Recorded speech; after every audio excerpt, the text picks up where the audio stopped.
सुर्खियों के बाद तेज रफ्तार खबरें। सबसे पहले बात सियासत की। निकाय चुनाव के लिए कांग्रेस ने पहली सूची जारी कर दी है। करीब 8 घंटे की मैराथन बैठक के बाद नामों का ऐलान हुआ। इसमें 8 नगर पालिका 9 नगर पंचायत के प्रत्याशियों की सूची शामिल है।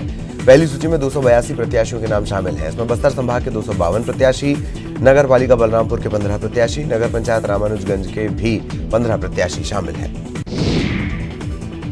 कांग्रेस की पहली सूची में नगर पालिका परिषद नारायणपुर, बलरामपुर, दंतेवाड़ा, किरंदुल, बड़े बचेली, सुकमा, बीजापुर और कांकेर के प्रत्याशियों के नाम हैं। वहीं नगर पंचायत बस्तर, रामानुजगंज, गीदम, बारसूर, दोरनापाल, पखांजूर, अंतागढ़, भानुप्रतापपुर और चारामा के प्रत्याशियों की सूची भी जारी कर दी गई है। आज भी कांग्रेस प्रदेश चुनाव समिति की बैठक होनी है। इसमें बाकी बचे नामों की घोषणा की जाएगी। 21 दिसंबर से होने वाले चुनाव के लिए नामांकन दाखिले का काम जारी है। नामांकन दाखिले की आखिरी तारीख 6 दिसंबर है। ऐसे में जिनके नाम लिस्ट में आ गए हैं वो अब नामांकन दाखिल करना शुरू करेंगे। नगरीय निकाय चुनाव में प्रत्याशी चयन को लेकर कांग्रेस के पसीने छूट रहे हैं। एक तरफ प्रत्याशी चयन के लिए चुनाव समिति की बैठक चल रही है, दूसरी तरफ वार्ड 61 भाटा गांव में बाहरी उम्मीदवार को प्रत्याशी बनाने की तैयारी के विरोध में नारेबाजी की गई। इस बार आरक्षण के चक्कर में कई कद्दावर नेता फंसे हुए हैं जो आसपास के वार्ड से दावेदारी तो कर रहे हैं मगर उनकी राह आसान नहीं दिखती। मुख्यमंत्री भूपेश बघेल के रायपुर स्थित निवास में आज आयोजित होने वाला जन चौपाल भेंट मुलाकात कार्यक्रम स्थगित।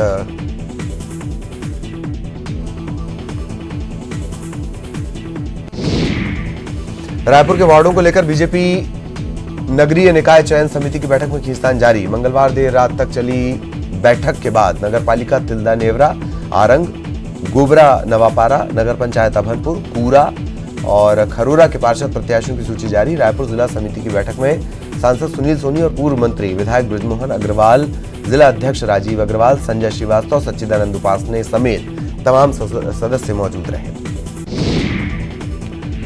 बैठक के दौरान जिला अध्यक्ष राजीव अग्रवाल ने भी वार्ड नंबर 32 महर्षि वाल्मीकि वार्ड से टिकट की मांग की। वहीं संजय श्रीवास्तव ने भी कालीबाता वार्ड से टिकट की मांग की। टिकट की खींचतान के चलते रायपुर के 70 वार्ड में से केवल 51 वार्ड के नामों पर ही पैनल बन पाए। 18 वार्ड में सिंगल नामों पर सहमति बनी, लेकिन दिग्गजों के पार्षद चुनाव की टिकट की डिमांड के चलते कई वार्डों के नाम तय नहीं हो पाए। तय किए गए नाम संभागीय समिति को सौंप दिए गए हैं। वहीं बाकी नामों को लेकर आज फिर संभागीय समिति की बैठक होगी। कोरबा दौरे पर आए नेता प्रतिपक्ष धर्मलाल कौशिक ने कहा कि नगरीय निकाय चुनाव के लिए भाजपा के सभी प्रत्याशियों की घोषणा जल्द की जाएगी। उन्होंने ये भी कहा कि चुनाव में Bharatiya Janata party booth level पर काम कर रही है। कौशिक ने प्रदेश सरकार की 11 महीने की विफलता को लेकर जनता के बीच जाने की बात कही। वहीं भितरघात के सवाल पर धर्मलाल ने कहा कि हर पार्टी में चलता रहता है, बीजेपी में ऐसी कोई बात नहीं। जसपुर में नगरीय निकाय चुनाव में टिकट वितरण को लेकर भाजपा कार्यकर्ताओं में असंतोष दिख रहा है। कुनकुरी में एक वरिष्ठ भाजपा कार्यकर्ता ने बागी को टिकट देने के विरोध में भाजपा से इस्तीफा दे दिया। भाजपा कार्यकर्ता के साथ ही दिवंगत दिलीप सिंह जूदेव के पुत्र और चंद्रपुर के पूर्व विधायक युद्धवीर सिंह जूदेव भी अपनी उपेक्षा को लेकर पार्टी से नाराज चल रहे हैं। कयास लगाए जा रहे हैं कि युद्धवीर सिंह जूदेव जल्द ही कोई बड़ा फैसला ले सकते हैं। कोंडागांव में नगरीय निकाय चुनाव को लेकर भाजपा ने अपने प्रत्याशियों की सूची जारी कर दी है। पूर्व वार्ड पार्षदों में से आधे से ज्यादा लोगों के नाम काट दिए गए हैं। भाजपा जिलाध्यक्ष दीपेश अरोरा ने बताया कि कोंडागांव नगर पालिका के 5 पार्षदों में से सिर्फ एक को दोबारा मौका दिया गया। केशकाल में 10 पार्षदों में से 7 की टिकट काट दी गई। फरसगांव के 8 पार्षदों में से 4 को रिपीट किया गया। कोरबा में भी निकाय चुनाव को लेकर भारतीय जनता पार्टी ने प्रत्याशियों की पहली सूची जारी कर दी। नगर पालिका परिषद कटघोरा, नगर पालिका परिषद दिपका, नगर पंचायत पाली, नगर पंचायत झुरीकला के वार्डों के प्रत्याशियों की सूची जारी कर दी गई है। जारी सूची में पार्टी के बड़े नेताओं समेत पत्नियों और रिश्तेदारों को भी टिकट दे दिया गया। दूसरी सूची में नगर पालिका निगम कोरबा के प्रत्याशियों की सूची जारी होगी। पहली सूची में पाली नगर पंचायत और दिपका नगर परिषद के 3 वार्डों की घोषणा रोक दी गई है। कांकेर में नगरीय निकाय चुनाव के लिए बीजेपी ने जैसे ही 21 में से 19 उम्मीदवारों की सूची जारी की, बगावत शुरू हो गई। एक संभावित उम्मीदवार ने तो निर्दलीय चुनाव लड़ने का ऐलान कर दिया। बाकी 2 वार्डों के लिए प्रत्याशियों के चयन के लिए भाजपा चयन समिति को काफी माथापच्ची करनी पड़ रही है। 2 वार्डों में से अघनपुर वार्ड की सूची जारी नहीं होने पर वार्ड वासियों ने मौजूदा पार्षद रहे जगेश्वरी के लिए टिकट की मांग की। अंतागढ़ टेपकांड में आज एसआईटी सरकारी गवाह फिरोज सिद्दीकी का वॉइस सैंपल लेने वाली है। आज सुबह 11 बजे फिरोज सिद्दीकी को वॉइस सैंपल देने के लिए बुलाया गया है। मंतूराम की तरह फिरोज सिद्दीकी ने भी वॉइस सैंपल देने को लेकर अपनी सहमति दी है और बाकी के आरोपियों ने वॉइस सैंपल देने से इनकार कर दिया। इसके बाद एसआईटी एक बार फिर कोर्ट की शरण में जाएगी। अंतागढ़ टेपकांड में आरोपी मंतूराम पवार ने बड़ा आरोप लगाते हुए पूर्व मुख्यमंत्री रमन सिंह और अजीत जोगी से अपनी जान का खतरा बताया है। मंतूराम पवार ने पूर्व मुख्यमंत्री रमन सिंह और अजीत जोगी को पावरफुल बताते हुए इस मामले में अपना वॉइस सैंपल देने और उनके खिलाफ बयानबाजी को लेकर अपनी जान का खतरा बताया है। इधर अंतागढ़ टेपकांड में मुख्यमंत्री बघेल का बयान आया है। उन्होंने कहा कि जांच को अंजाम तक पहुंचाने के लिए आरोपियों को वॉइस सैंपल देना चाहिए। इस मामले में कानून के अनुसार ही कार्रवाई होगी। अंतागढ़ टेपकांड में मंतूराम के वॉइस सैंपल देने पर पूर्व सीएम रमन सिंह ने कहा कि जो लोग इस मामले से जुड़े हैं उनके विवेक पर निर्भर करता है कि वो सैंपल देंगे या नहीं। अंतागढ़ टेपकांड में रमन सिंह के दामाद डॉक्टर पुनीत गुप्ता को भी वॉइस सैंपल के लिए बुलाया गया था, लेकिन उन्होंने सैंपल देने से इनकार कर दिया। हाईकोर्ट ने भी इस मामले में एसआईटी की याचिका को खारिज कर दिया। रायपुर में महिला और बच्चे की मिली अधजली लाश की गुत्थी पुलिस ने सुलझा ली है। पुलिस ने आरोपी को गिरफ्तार किया है। महिला और उसके बच्चे का कातिल उसका प्रेमी निकला। मृतक महिला भाटापारा की रहने वाली थी। नकटी गांव में अधजली अवस्था में महिला और उसके बच्चे की लाश मिली थी। आरोपी ने महिला और बच्चे की हत्या कर पेट्रोल डालकर दोनों की लाश जलाने की कोशिश की थी। हत्याकांड की गुत्थी सुलझाने के लिए एसएसपी ने पुलिस टीम को 30,000 रुपए का इनाम देने की घोषणा की है।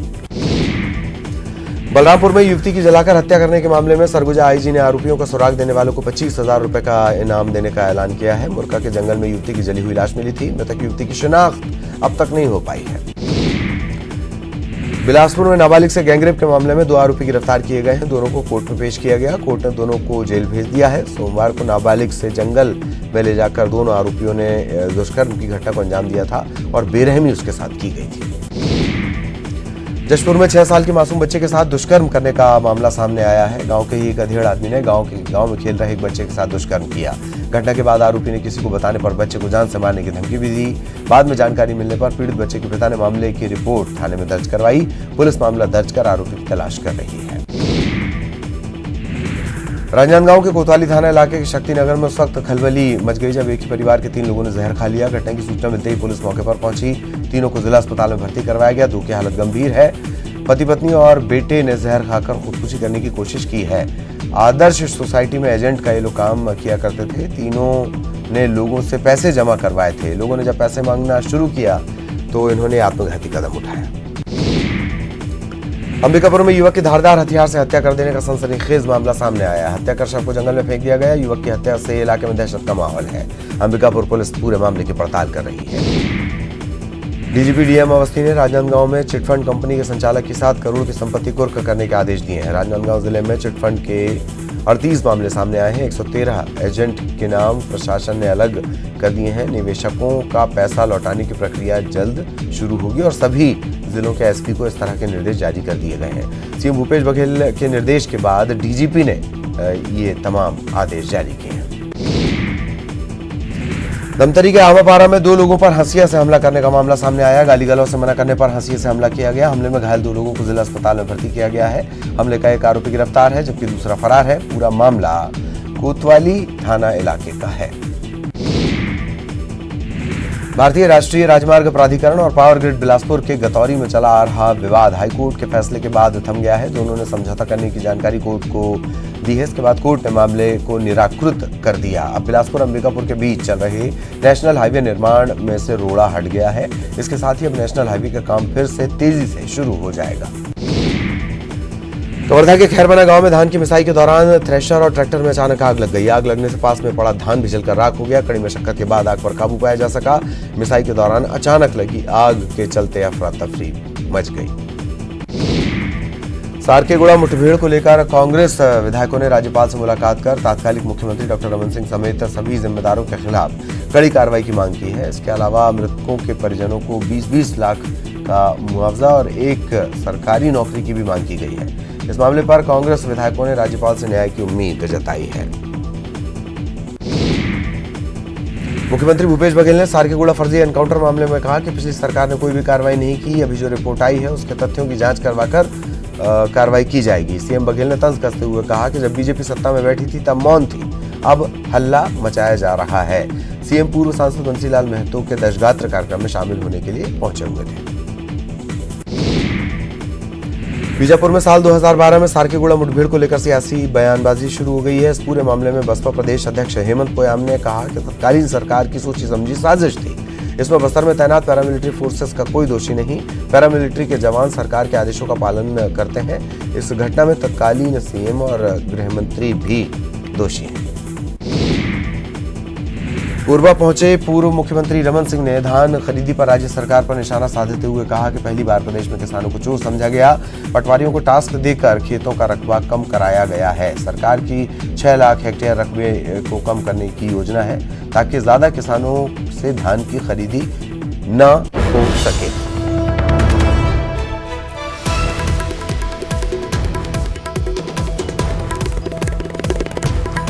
कोरबा से बड़ी खबर, अवैध खनन के खिलाफ कार्रवाई। एक जेसीबी 2 हाईवा जब्त कर लिए गए हैं। देर रात एसडीएम ने कार्रवाई की। 1 महीने में ये 6ठी बार कार्रवाई हुई है। अब तक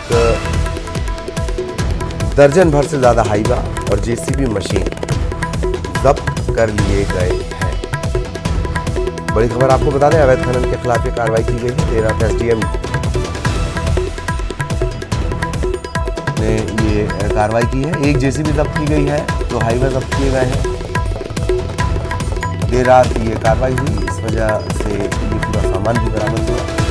1 महीने में 6ठी बार ये कार्रवाई हुई है। अब तक दर्जन भर से ज्यादा हाईवा और जेसीबी जब्त हो चुके हैं। बड़ी कार्रवाई आपको बता दें,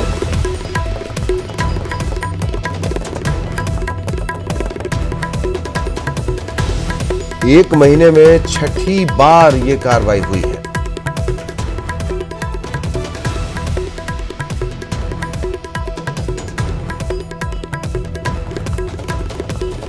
अवैध खनन को लेकर लगातार कार्रवाई का सिलसिला जारी है। इसी कड़ी में अवैध खनन के ठिकाने पर दबिश।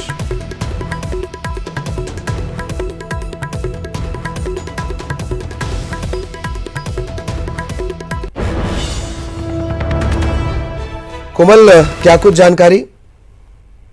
देखिए ललित, देर रात एसडीएम ने एक बार फिर जाकर के कार्रवाई की है। इस महीने में तो 6वीं दफा है जब उन्होंने देर रात जाके कार्रवाई की है और इस बार भी 1 जेसीबी और 2 हाईवा को जब्त किया है। तो कुल मिलाकर के इस महीने भर में दर्जन भर से ज्यादा जेसीबी और हाईवा को जब्त किया गया है। पर जिस हिसाब से एडीएम देर रात जाकर के कार्रवाई कर रहे हैं, उससे अवैध खनन करने वालों में भी हड़कंप मचा हुआ है। ऐसे बहुत कम प्रशासनिक अधिकारी होते हैं जो अपनी जान को जोखिम में डालकर देर रात जाकर कार्रवाई करें, क्योंकि जो खनन करने वाले हो अपने सूत्रों को बहुत पहले से दूर में जाके बैठा के रखे रहते हैं। तो यही वजह होती है कि जब अधिकारी कार्रवाई करने जाते हैं तो वहां पर न तो कोई जेसीबी दिखाई देता है और न तो गाड़ी जब्ती की जाती है। लेकिन इस बार एसडीएम जो है कार्रवाई करने के बिल्कुल मूड में है और रात को दिन को हर जगह कार्रवाई कर रही है। कुछ दिन पहले एक और वीडियो दिखाए थे जब गाड़ी भाग रही थी तो उसका हवा एसडीएम ने खोल दिया था। उसके बाद में एक कैंटीन में जो खनन करने वाले हैं उनके और एसडीएम की तीखी बहस हुई थी। उस दौरान भी जब इसे कड़े रुख एसडीएम के देखे थे तो अवैध खनन करने वालों के होश उड़ गए थे। जी दिल्ली। और क्या ऐसा लग रहा है कि ये कार्रवाई अभी लंबे वक्त तक जारी रहेगी? एक और दिक्कत है कोमल कि ज्यादातर सफेद पोश या कहें नेताओं से जुड़ा रहता है खनन का कारोबार। दिक्कत में नहीं आ जाएंगे एसडीएम? देखिए, ये तो चर्चा काफी थी कि चुनाव से पहले उनके तबादला हो जाएगा, लेकिन अब चुनाव तक तो उनको यहाँ पे रहना है। यही वजह भी है, शायद एसडीएम को भी लगता है कि चुनाव के बाद मेरा तबादला न हो जाए, उससे पहले भी वो अपना पूरे जो कार्रवाई करने का मन है उसको कर रहे हैं। और ये कार्रवाई केवल अवैध खनन पे नहीं हो रही ललित, धान परिवहन पे हो या अवैध बोर करने वाले हो, इन पर भी हो रही है। और आपको एक बात और मैं बता दूंगा, इससे पहले कलेक्टर थे यहाँ पे महादेव कावरे, उनकी वो जो है उसकी कुछ नेताओं से ज्यादा नजदीकियां बढ़ गई थी, इसी वजह से उनकी तबादला किया गया था। वरना वो अब तक के सबसे बेहतरीन आईएएस अधिकारियों में से एक थे। यही वजह है कि जो अधिकारी है वो कहीं न कहीं सफेद पोशों से दूरी बनाने की कोशिश में भी लगे हुए हैं ताकि उनका तबादला होने के दौरान इस तरह से नेताओं के साथ में रहने की सांकट उस पर न लगे। जी ललित, बहुत बहुत शुक्रिया आपका इस तमाम जानकारी के लिए।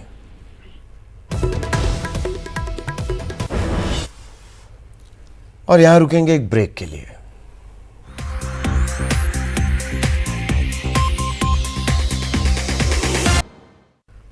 ब्रेक के बाद आपका स्वागत है। तेलंगाना के किसानों ने मुख्यमंत्री भूपेश बघेल से मुलाकात कर उन्हें धान का समर्थन मूल्य 2,500 रुपए तय करने पर बधाई दी। मुलाकात की जानकारी देते हुए सीएम ने कहा कि जब तेलंगाना के किसानों को पता चला कि छत्तीसगढ़ में 2,500 की दर से धान की खरीदी होती है तो उन्होंने मिठाइयां बांटी थी। रायपुर में बीजेपी ने धान खरीदी के मामले में सरकार पर अनियमितता का आरोप लगाया है। बीजेपी का कहना है कि किसानों का धान खेतों में पड़ा है, कभी भी बारिश के चलते नुकसान हो सकता है और उन्होंने मंडियों में भी अव्यवस्था के आरोप लगाए हैं। कांग्रेस सरकार के 2500 रुपए समर्थन मूल्य में धान खरीदी के वादे पर कायम रहना बीजेपी के लिए निकाय चुनाव में बड़ी मुश्किल साबित हो सकती है, क्योंकि बीजेपी सरकार इस मसले पर घेर कर निकाय चुनाव में फायदा लेना चाहती थी। छत्तीसगढ़ में धान खरीदी का मुद्दा लोकसभा में भी उठा। कांग्रेस संसदीय दल के नेता अधीर रंजन चौधरी ने छत्तीसगढ़ से धान खरीदी में केंद्र पर भेदभाव के आरोप लगाए। अधीर रंजन चौधरी के सवाल का जवाब केंद्रीय खाद्य मंत्री रामविलास पासवान ने दिया। धान खरीदी शुरू होने से पहले खरीद केंद्रों में बेहतर व्यवस्था होने का दावा समिति प्रबंधक कर रहे थे, लेकिन दावों की पोल राजधानी के निकट बने खरीदी केंद्र में ही खुल गई। रायपुर के आसपास के ज्यादातर धान खरीदी केंद्र बिना शेड के हैं। मौसम खराब होने पर खरीदा गया धान खराब हो सकता है, इसकी चिंता समिति को नहीं है। महासमुंद में ट्रैक्टर से धान खरीदी केंद्र जा रहे एक किसान को गजराज ने रास्ते में रोक लिया। किसान जान बचाकर ट्रैक्टर ट्रॉली छोड़कर भाग गया और उसके बाद ये हाथी ट्रैक्टर ट्रॉली में रखे धान को खाने लगा। किसान गुरुडीह से धान लेकर लहंगर धान खरीदी केंद्र में जा रहा था। बाद में इस हाथी को वनकर्मियों और हाथी भगाओ फसल बचाओ समिति के सदस्यों ने किसी तरह खदेड़ा। नगरीय निकाय चुनाव में प्रत्याशियों को नोटिस कराना पड़ेगा। इसके लिए राज्य निर्वाचन आयुक्त ने सभी कलेक्टरों और जिला निर्वाचन अधिकारियों को पत्र लिखा है। सभी निकाय चुनाव लड़ने वाले प्रत्याशियों को अपना नोटिस देना पड़ेगा। इसके लिए सभी कलेक्टरों को आवश्यक दिशा निर्देश जारी कर दिए गए हैं। नगरीय निकाय चुनाव में पार्षदों के आय और व्यय का लेखा जोखा देखने के लिए राज्य निर्वाचन आयोग ने व्यय प्रेक्षकों की नियुक्ति की है। इसके लिए राज्य निर्वाचन आयोग की अध्यक्षता में बैठक हुई थी। इसके अलावा प्रत्याशियों के अधिकतम खर्च सीमा की भी मॉनिटरिंग की जाएगी। भाजपा ने दुर्ग निगम के बचे हुए 7 वार्डों में प्रत्याशियों की घोषणा कर दी है। वार्ड क्रमांक 17 से देवनारायण चंद्राकर, वार्ड 21 से संजय सिंह, वार्ड 30 से विनीत ताम्रकार, वार्ड 21 से प्रशांत जोशी, वार्ड 38 से ममता कुशल जैन, वार्ड 45 से हेमा शर्मा, वार्ड 49 से आशुतोष दुबे को प्रत्याशी घोषित किया गया है। नगरीय निकाय चुनाव के लिए दुर्ग में नामांकन की प्रक्रिया जारी है। नगर पालिका निगम दुर्ग के लिए 192, भिलाई के लिए 2, वार्डों के लिए कुल 2, कुम्हरी के लिए 29, नगर पालिका परिषद अहिवारा के लिए कुल 18 फॉर्म की बिक्री अब तक हुई है। एनआईए एक्ट को चुनौती देने वाली 2 अलग अलग याचिका पर हाईकोर्ट में सुनवाई हुई। मामले की सुनवाई के दौरान असिस्टेंट सॉलिसिटर जनरल ने एडिशनल सॉलिसिटर के आने की बात कहते हुए मामले की अगली सुनवाई 14 जनवरी तक बढ़ा ली है। एनआईए एक्ट को चुनौती देते हुए याचिकाकर्ता विवेक वाजपेयी ने कहा कि झीरम कांड मामले में जब एनआईए ने अपनी जांच पूरी कर ली तो केस डायरी राज्य सरकार को क्यों नहीं दे रही। अंबिकापुर नगर निगम के वार्ड परिसीमन के खिलाफ दायर जनहित याचिका को हाईकोर्ट ने खारिज कर दिया। कोर्ट ने अपने फैसले में कहा कि सरकार को अधिकार है कि वो किसी भी नगर निगम में परिसीमन की व्यवस्था लागू कर सकती है। ऐसे मामलों को चुनौती नहीं दी जा सकती। वार्डों के परिसीमन के खिलाफ अंबिकापुर से पार्षद मनोज कुमार और अन्य ने हाईकोर्ट में जनहित याचिका दायर कर सरकार के फैसले को चुनौती दी थी। जशपुर नगर पालिका चुनाव में पार्षद पद के लिए एक निर्दलीय उम्मीदवार नामांकन फॉर्म लेने के लिए सिक्कों से भरा झोला लेकर पहुंचा। फॉर्म की राशि 3000 रुपए के सिक्के झोले में भरकर उम्मीदवार चुनाव कार्यालय पहुंचा और इसे गिनने के लिए अधिकारी कर्मचारियों के पसीने छूट गए। जशपुर नगर पालिका के वार्ड नंबर 2 के वार्डवासियों ने 3200 रुपए का चंदा इकट्ठा किया और उसे झोले में भरकर उम्मीदवार सत्येंद्र पाठक को दिया। इसके बाद वो नामांकन फॉर्म खरीदने पहुंचे। नगरीय निकाय चुनाव में नामांकन दाखिल करने का आज 5वां दिन। रायपुर में 4 दिनों में 22 लोगों ने नामांकन दाखिल किया है। रायपुर जिले के 189 वार्ड में चुनाव होने हैं। 6 दिसंबर को नामांकन दाखिल करने का आखिरी दिन है। प्रदेश के ऑटोमोबाइल व्यापारियों ने मुख्यमंत्री से मुलाकात कर उन्हें ग्रामीण अर्थव्यवस्था को मजबूत करने पर बधाई दी। सीएम भूपेश बघेल ने कहा कि देश भर में जहां एक तरफ ऑटोमोबाइल की बिक्री में 10% की गिरावट आई है, वहीं छत्तीसगढ़ में 25% का उछाल देखने को मिल रहा है। इसका मतलब यह है कि प्रदेश में 35% की बढ़ोतरी हुई है। कवर्धा में पेयजल सप्लाई मामले में नगर पालिका की लापरवाही एक बार फिर सामने आई है। टेपनल में केंचुए की तरह दिखने वाला एक सांप निकला है। शहर के पुराने मोहल्लों में सालों पहले पाइपलाइन बिछाई गई थी और अब इसमें लीकेज के चलते नाली का पानी या बाकी जीव नल में बहकर पेयजल के जरिए लोगों के घरों तक पहुंच रहे हैं। गरियाबंद में हाथियों का उत्पात देखने को मिल रहा है। हाथियों ने ओढ़ गांव में कई घरों को क्षतिग्रस्त कर दिया। इस दौरान लोगों को घरों की छत पर चढ़कर या फिर भागकर अपनी जान बचानी पड़ी। हाथियों का ये रौद्र रूप देखकर ग्रामीण सकते में आ गए हैं। मुंगेली के लोरमी में सड़क किनारे व्यापारियों के रखे सामान और होर्डिंग हटवाने का मामला लगातार राजनीतिक रंग ले रहा है। लगातार सड़क हादसों पर लगाम लगाने और सड़क से लगे बेतरतीब सामान की जब्ती भी की गई है। प्रशासन की इस कार्रवाई का विरोध कांग्रेस नेता सागर सिंह ने किया। कार्रवाई रोकने की बात पर एसडीएम रुचि शर्मा से भी जमकर बहस हुई। कोरबा के पूर्व सांसद बंशीलाल महतो को सीएम बघेल ने अपनी श्रद्धांजलि दी। कोरबा पहुंचे सीएम बघेल के साथ विधानसभा अध्यक्ष चरणदास महंत, राजस्व मंत्री जयसिंह अग्रवाल, पूर्व सांसद बंशीलाल महतो के दशगात्र कार्यक्रम में शामिल हुए और अपनी श्रद्धांजलि अर्पित की। राजनांदगांव जिले में विश्व एड्स दिवस मनाया जा रहा है। जिले में 1 दिसंबर से लेकर 1 सप्ताह तक अलग अलग कार्यक्रमों का आयोजन स्वास्थ्य विभाग द्वारा किया जा रहा है। लोगों को एड्स के प्रति जागरूक भी किया जा रहा है। महिलाओं के साथ हो रही लगातार रेप की घटनाओं के विरोध में अंबिकापुर में अखिल भारतीय विद्यार्थी परिषद की छात्राओं ने आक्रोश रैली निकाली। शहर के पीजी कॉलेज से शुरू होकर आक्रोश रैली अंबेडकर चौक, गांधी चौक होते हुए कलेक्ट्रेट पहुंची। छात्राओं ने शहर में आक्रोश रैली निकालकर महिला डॉक्टर के आरोपियों को जल्द फांसी देने की मांग की है। और इसी के साथ इस बुलेटिन में इतना ही। नमस्कार।